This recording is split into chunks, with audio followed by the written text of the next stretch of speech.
Hello အားလုံးပဲမင်္ဂလာပါကျွန်တော်ရဲ့ Milo Channel ပေးရရင်ကြိုဆိုလိုက်ပါတယ်ဒီနေ့ကျွန်တော်တို့ပြမှာကတော့ဖုန်းနဲ့ YouTube Channel ထောင်နည်းလေးကိုကျွန်တော်တို့ပြပေးပါတယ်အလွယ်ဆုံး YouTube Channel ထောင်နည်းလေးကိုကျွန်တော်တို့ပြပေးပါတယ်အားလုံးပဲလိုက်ကြည့်ကြရအောင်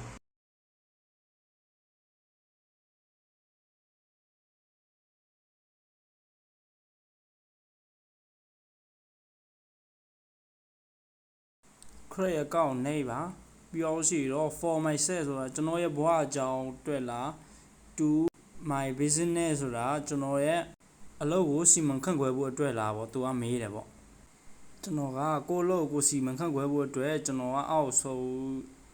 အရာကိုရွေးလိုက်ပါတယ်ပြီးတော့ရှိကျွန်တော် first name ကကျွန်တော်တို့ပထမဆုံးနာမည်ကိုထည့်မှာဖြစ်ပါတယ်ကျွန်တော်က channel page ထောင်အောင်မို့လို့ကျွန်တော်ရဲ့ channel page နာမည်လေးကိုကျွန်တော်ထည့်မှာဖြစ်ပါတယ် Milo ဆိုပြီးတော့ကျွန်တော်ရိုက်ထည့်လိုက်ပါတယ်ဖြစ်ပါတယ်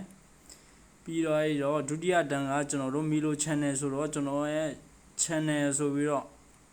ရိုက်ထည့်လိုက်မှာဖြစ်ပါတယ်ပြီးသွားပြီဆိုရင်တော့နောက်တစ်ဆင့်ကကျွန်တော်တို့မွေးနေ့မွေးလမွေးရက်ကိုထည့်အောင်ဖြစ်ပါတယ်မိန်းကလေးလားယောက်ျားလေးလားဆိုပြီးတော့ရွေးအောင်ဖြစ်ပါတယ်အဲ့ဒီနေရာမှာကျွန်တော်တို့ပေါက်ကရလည်းထည့်လို့ရပါတယ်ဒါပေမဲ့18နှစ်ပြည့်အောင်တော့ထည့်ရမှာဖြစ်ပါတယ်18နှစ်မပြည့်ဘူးဆိုရင်တော့အကောင့်ကိုဖွင့်လို့ရအောင်မဟုတ်ပါဘူး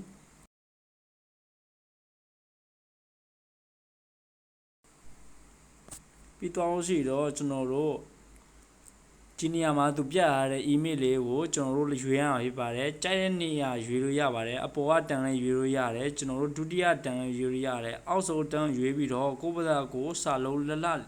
စာကိုရဲ့စာတန်းလေးကိုရိုက်ရှာလို့ရတယ်ကျွန်တော်ကဒုတိယနေရာပဲရွေးလိုက်ရဖြစ်ပါတယ်ကျွန်တော်အခု password ထည့်အောင်ဖြစ်ပါတယ် password ကကျွန်တော်တို့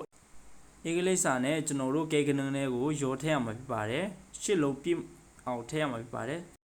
ကျွန်တော် password ထည့်တာကိုလည်းမပြတော့ပါဘူးပြီးတော့ရှိတော့ကျွန်တော်ရဲ့ဖုန်းနံပါတ်နဲ့ကုန်းနံပါတ်6လုံးပို့လာခဲ့မှာဖြစ်ပါတယ်ကျွန်တော်အဲ့ကုန်းနံပါတ်ကိုရိုက်ထည့်ပြီးတော့ရှိတော့ကျွန်တော်တို့ email တစ်ခုကိုရပါပြီဘာလို့ကျွန်တော်ကတောင်းဝေသွားလဲဆိုရင်တော့ကျွန်တော်ရဲ့ဖုန်းနံပါတ်ကိုကျွန်တော်ရဲ့ဖုန်းထဲမှာပဲထည့်တာတော့သူ message လမ်းပို့ရတဲ့အခါမှာသူ့ဘာသူတဆင့်ကြော်လိုက်ရဖြစ်ပါတယ်သူ့ဘာသူ memory နဲ့ယူပြီးတော့တဆင့်ကြော်လိုက်ရဖြစ်ပါတယ်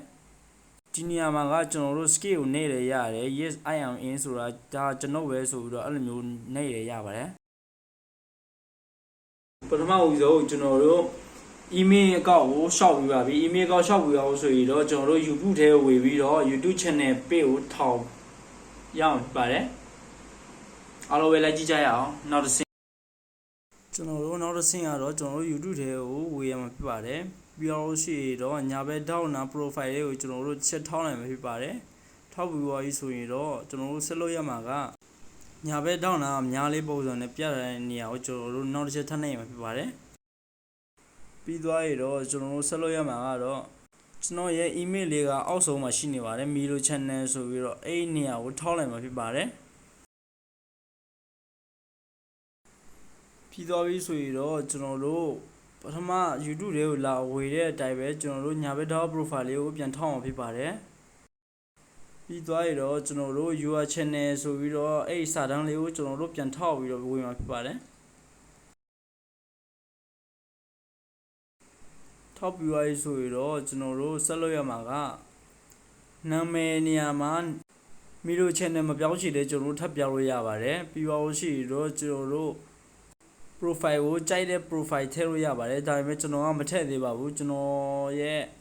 personal account မို့လို့ကျွန်တော်ရဲ့အခုဆိုရင်တော့ကျွန်တော်တို့ဖုန်းနဲ့ channel တစ်ခုကိုထောက်လို့ရပြီဖြစ်ပါတယ်ပြီးသွားပြီဆိုရင်တော့ကျွန်တော်တို့ညာဘက် profile ပြန်ထောက်ပြီးတော့ your channel ထဲဝေလို့ရှိရင်ကျွန်တော်တို့ခုနလိုမျိုးနာမည်ပြောင်းတာတော့ဘာလို့မပေါ်တော့ဘဲနဲ့ဒီလိုမျိုး creator ဆိုပြီးတော့ကျွန်တော်တို့ပုံဖြစ်ပါတယ် creator video ဆိုပြီးတော့ကျွန်တော်တို့ channel တစ်ခုရပါပြီကျွန်တော်တို့ creator ကိုနေပြီးတော့ဓာတ်ပုံလည်းတင်လို့ရပါပြီ video လည်းတင်လို့ရပါပြီ60 second စာကျွန်တော်တို့ short video လည်းတင်လို့ရပါပြီကျွန်တော်ရဲ့ video ကိုကြိုက်နေတဲ့ဆိုရင်တော့ like and subscribe နှုတ်ခဲ့ကျွန်တော်ရဲ့ video တွေကိုကြိုက်နေတဲ့ဆိုရင်တော့ like and subscribe နှုတ်ကျွန်တော်ရဲ့ video ကိုကြိုက်နေတဲ့ဆိုရင်တော့ like and subscribe နှိပ်ဖို့မမေ့ခဲ့ပါနဲ့အားလုံးကိုကျေးဇူးတင်ပါတယ်ဒီထက်ပိုပြီးတော့ YouTube channel page တစ်ခုကVR တွေများလာအောင်ဘယ်လိုလုပ်ရမလဲဆိုတာကိုကျွန်တော် ဆက်ပြီးတော့ဗီဒီယိုလေးတွေပြန်တင်မှာမို့လို့စိတ်ဝင်စားစရာကောင်းတဲ့ဗီဒီယိုကိုကြည့်ရှင်ဆိုရင်တော့ကျွန်တော်ရဲ့ channel လေးကို like and subscribe လုပ်ထားအောင်မမေ့ပါနဲ့အားလုံးကျေးဇူးတင်ပါတယ်